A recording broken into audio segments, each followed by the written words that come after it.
श्री स्वामी समर्थ सर्वांना. तर आज होता शनिवार. तर मित्राचा कॉल आला होता. म्हटलं चल म्हटलं मंदिरात जाऊन येऊ आपण, वटवृक्ष मंदिरात जाऊ. कारण मग त्यासाठी गेलं मग वटवृक्ष मंदिरात.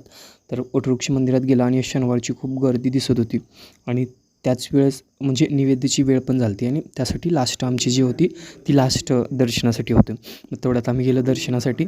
समोर तुम्ही बघू शकता वटवृक्ष मंदिर किती सुंदर, सगळीकडे रोषणाई. हे खूप जवळनं व्हिडिओ काढायला भेटलं, हे खरंच खूप चांगली गोष्ट आहे. माझं म्हणणं काय, फक्त जे स्वामी सेवेकरी घरी बसलेले असतात, म्हणजे ज्यांना शक्य नाही अक्कलकोटला येणं वगैरे, तर त्यांच्यासाठी मी दर्शनासाठी जास्तीत जास्त अशी व्हिडिओज काढत राहत असतो.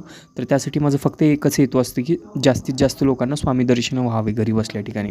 तर त्यासाठी म्हणून मी इथे येऊन व्हिडिओ काढला आणि व्हिडिओच्या मार्फत तुम्हालाही दर्शन व्हावे हे हेतूने मी व्हिडिओ केला. आणि तुम्ही बघू शकताय स्वामी समोर बसलेले आहेत, किती सुंदर स्वामींचं रूप आहे. तर स्वामींचं साक्षात इतकं भारी असं हे वाटत होतं ना. आणि एक गोष्ट मला तुम्हाला सांगायचं होतं, इथे जे तुम्ही दोरा वगैरे जे बांधताय ना, ते मन्नताचं दोरा वगैरे तसं काही नाही आहे.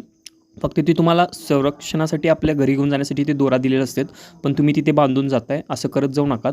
आणि इथे मी जायच्या वेळेस बघितलं मूर्ती वगैरे खूप सुंदर दिसाल ते. मग तेवढ्यात आमच्या वडिलांच्या ऑफिसमधलं कार्यक्रम होतं, मग तिथे आलतो कार्यक्रमसाठी आलतं, कारण वडील कॉल केले ते ये म्हणून. तर त्यासाठी तिकडे गेलो. परत घरी आलं. घरी येऊन जरासं शेळ्यांसोबत खेळत होतो. तुम्ही बघू शकताय किती सुंदर ते खेळत आहेत माझ्याशी.